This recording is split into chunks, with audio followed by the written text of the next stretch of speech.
how do you love people that have different opinions than you do? This last 12 months has really been a time of divisive opinions, and it's not new, but I believe it's been more in the forefront, where we have people that believe one thing when maybe we believe the complete opposite. I don't know if you've had the experience of seeing a friend's post on social media or a colleague's post, and you're kind of shocked by their opinion. If we're not careful, it can start to impact our opinion of them, and we go into a place of judgment and criticism, which can lead to a whole bunch of different results. I know I've had that experience where I've been surprised. Oh, I didn't think that person would believe that. And I find myself going into judgment. I believe so strongly that it's important for us not to stand against something or someone, but instead stand for something or for someone. Think about when we have a war on terrorism, we have a war on drugs, we have a war against something. We are pushing against that thing. And we know that wherever we're placing our energy, that continues to persist. And I have lots of videos that explain the law of attraction and how that works. So as long as we're pushing against something or someone, we give it more energy, we give it more life, and it gets bigger and bigger and bigger. Really important to notice what's triggering the things that you don't agree with, that you don't believe in, and look at that and shift your perspective to, well, what do I believe in? What do I believe in? What am I standing for? And how can I be an advocate for something instead of against something? And what that does is it puts your energy and it puts your attention on what you do want to create and starts to build momentum towards that. So if you have friends, if you have family, if you have colleagues right now who believe something you don't believe, look at this as a powerfully rich experience to learn something, to challenge your own judgments, to challenge the way you're thinking about things. And are you able to love somebody and be in relationship with somebody even if you don't share the same opinion? And this takes, I would say, great courage, great vulnerability, and is a great opportunity for growth.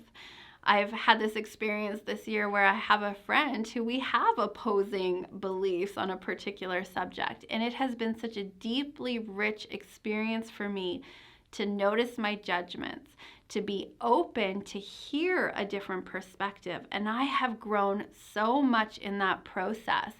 And not that my opinion has changed or hers probably hasn't changed, but we're able to connect at a deeper level.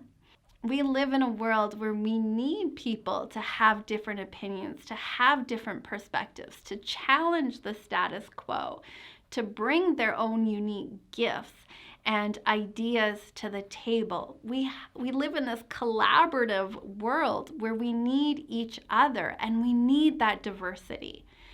And so it's really up to each and every one of us is how am I going to live in that diversity?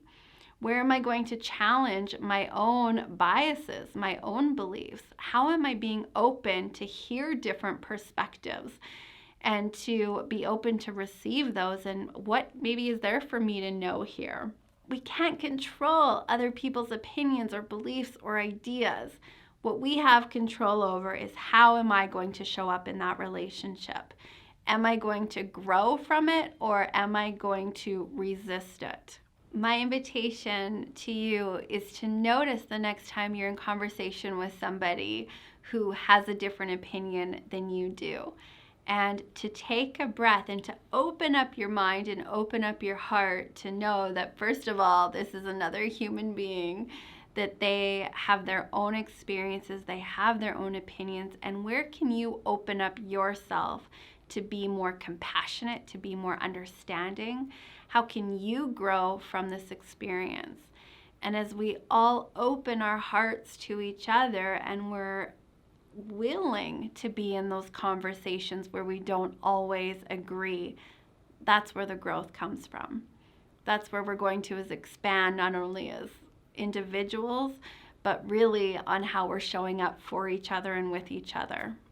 In those conversations, remember what you're standing for.